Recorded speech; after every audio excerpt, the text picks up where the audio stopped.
el señor podrá formar su partido, pero el señor no va a poder postular. Por eso estamos aquí en los estudios centrales de Exitosa con Alejandro Rospigliosi, abogado constitucionalista y experto en temas electorales, porque algunos parlamentarios como Patricia Juárez, por ejemplo, ha dicho que no hay sesgo en ese pedido que han hecho de que el señor Salas Arenas vaya a explicarle al Congreso qué pasó con la inscripción del partido El Perú Primero del señor Vizcarra. Señor Rospigliosi, buenas noches. Placer. Bienvenido a Exitosa. Buenas noches. Buenas noches. Para usted también, ¿no hay sesgo en esta citación que le han hecho a Salas Arenas para la Comisión de Constitución para que explique por qué registraron el partido de Martín Vizcarra? En una democracia y en un Estado de Derecho no hay intocables. Hay un Estado de Derecho con instituciones, una de ellas se llama Poder Legislativo, que tiene función de legislar, fiscalizar y representar. Y bueno, ha invitado al presidente del Jurado Nacional de Elecciones a que dé su opinión sobre el proceso de inscripción de un partido político. La opinión que dé el presidente le puede gustar a los oyentes de la Comisión de Constitución, en buena hora. Le puede no gustar y ahí quedó el tema. Pero ¿para qué citarlo? ¿Por qué no citar, por ejemplo, por la inscripción del APRA, de otros partidos, el partido Humala, los partidos que están surgiendo y solamente específicamente orientados a que explique el por qué el partido de Martín Vizcarra? ¿Será porque el partido del señor Vizcarra genera duda a algunos integrantes de la comisión? Y bueno, habrá que escuchar ese por qué. Yo creo que hay mucho ruido y pocas nueces. Porque la opinión de la Comisión de Constitución no es vinculante ni puede anular la inscripción si es que ésta prosperase. Así que en un Estado de Derecho, ningún funcionario público está exento de explicar y de rendir cuentas sobre sus funciones.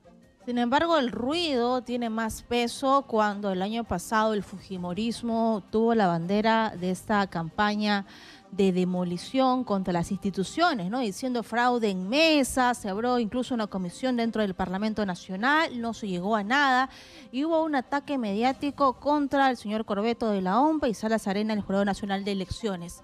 Ganó Rafael López Aliaga, ahí sí no hubo fraude, pero gana Pedro Castillo y definitivamente fue sesgado. Y justamente lo que dice Adriana Tudela, que es parte de este sector de la derecha, tiene que haber control político sobre los organismos electorales. ¿Cuál es su opinión sobre eso? Bueno, y lo dice un profesional que en Exitosa y en otros medios de comunicación defendió la limpieza y transparencia de las elecciones de 2021.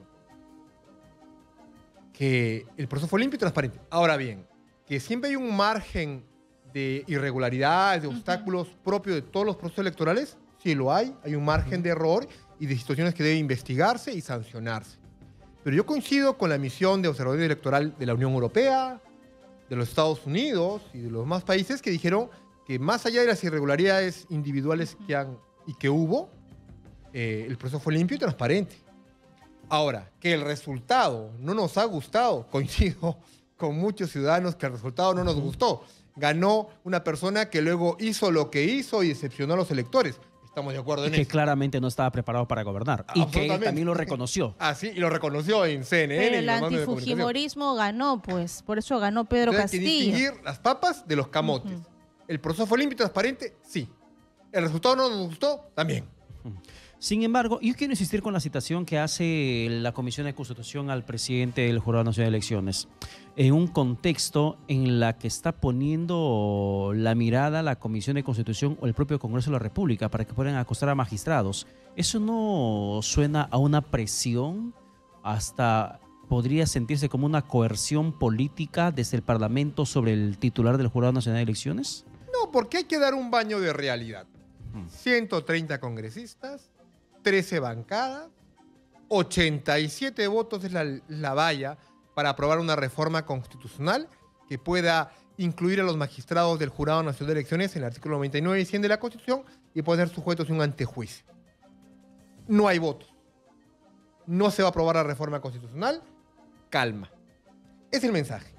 Una reforma de interés de más congresistas sobre la bicameralidad, de volver al Senado y Cámara de Diputados, no llegó a esa votación. Y está pendiente de referéndum.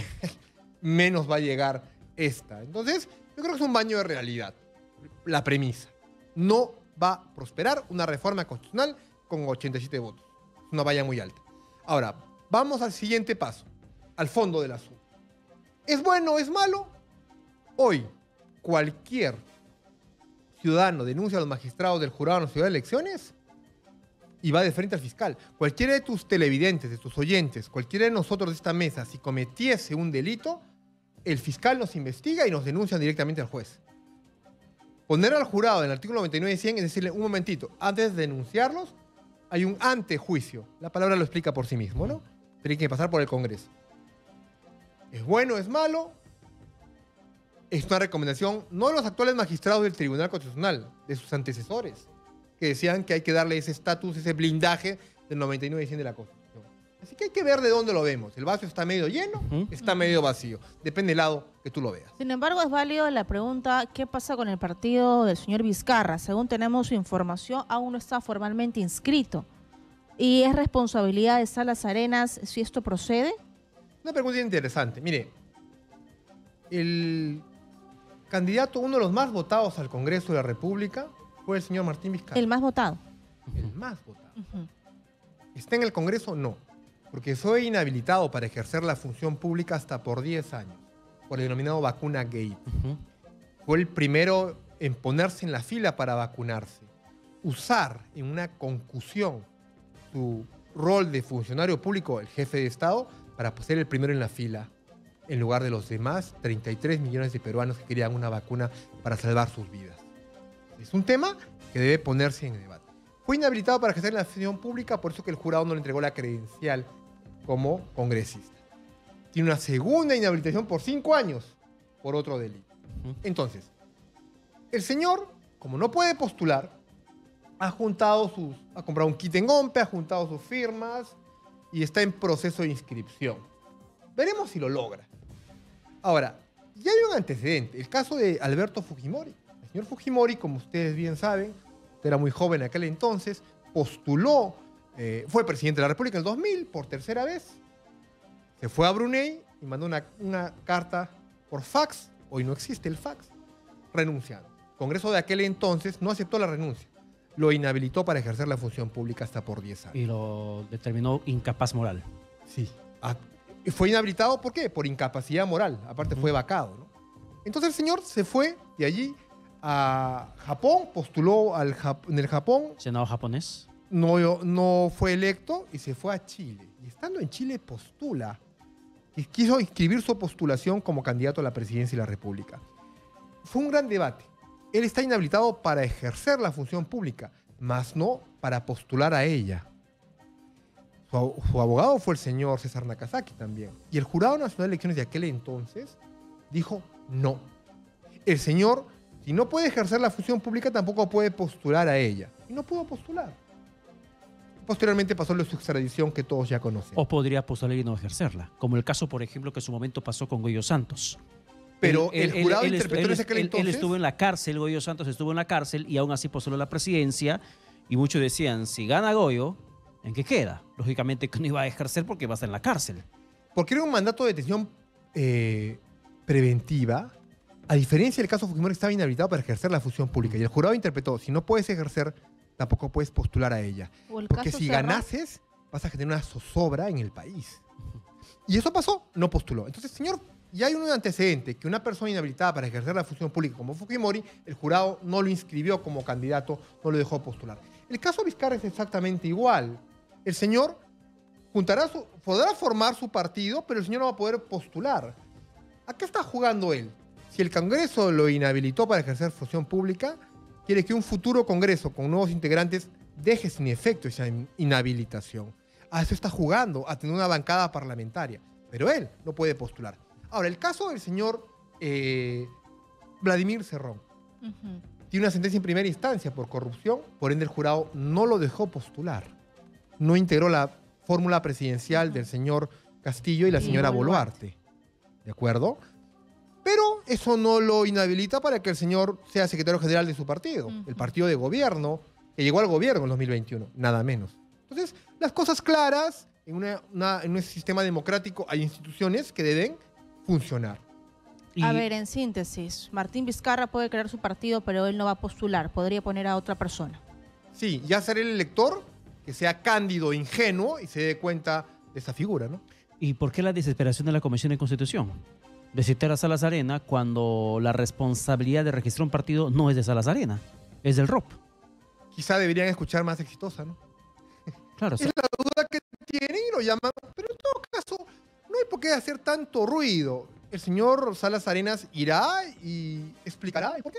Yo creo que todos los funcionarios tienen que pasar un control político, pero yo le mencionaba el antecedente que ya tiene este sector del Congreso de la República de enarrolar toda una campaña detrás. Yo estoy de acuerdo que voy a hacer las arenas y que responda, Así es. pero el mensaje que hay detrás de control político, de cierta forma coaccionar al sistema electoral, creo que es peligroso por parte de los parlamentarios. Aunque no alcancen su aceptado meta. su derrota y les costó muchísimo y perjudicó al país porque se demoró mucho tiempo en la transición de cambio de gobierno. Ahí el problema. Quizá por eso el elector, con sus aciertos y errores, eligió un parlamento en el cual ninguna bancada tiene mayoría de 66 votos o de 87 votos para hacer lo que arbitrariamente quiera, ¿no? Hay un balance de poderes. Insisto, no hay los votos para aprobar una reforma de 87 votos. Así que con calma las cosas. Y bueno, todo funcionario público tiene que rendir cuentas al soberano, que es el pueblo. Y el pueblo, a través de los medios de comunicación, escuchará el sustento que dé el titular de una institución, ¿no? Y dentro del Congreso de la República, ¿en qué tendrían que estar enfocados en estos momentos desde la Comisión de Constitución? ¿Qué cosas pendientes tiene esta comisión para poder generar un mejor clima político del país? Bueno, empezando hay reformas que sí están esperando su lugar, su prioridad. Por ejemplo, el de que un presidente en funciones sí pueda ser investigado, denunciado y sancionado por un delito de corrupción. El caso Castillo nos enseñó eso. El 117, ¿no? Modificarlo. Que hace tiempo está para modificarlo. Es una reforma importantísima y que no se está dando la prioridad que corresponde.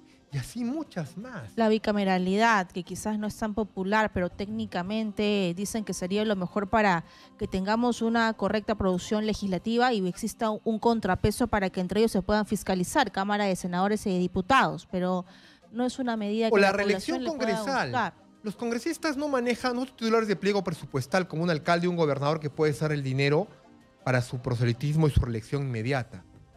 Por eso se prohibió.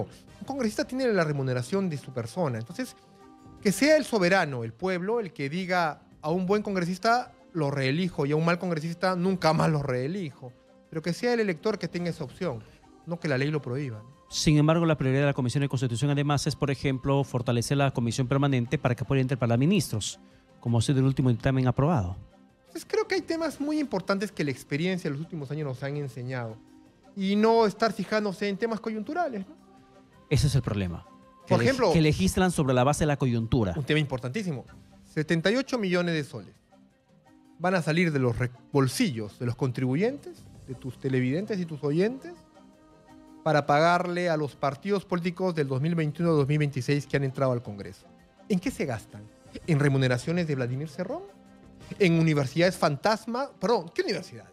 ¿En centros de capacitación fantasmas? Ujú. Creo que la OMP y la Contraloría General de la República tienen una tarea que hacer. Tenemos un contralor que está en campaña de reelección.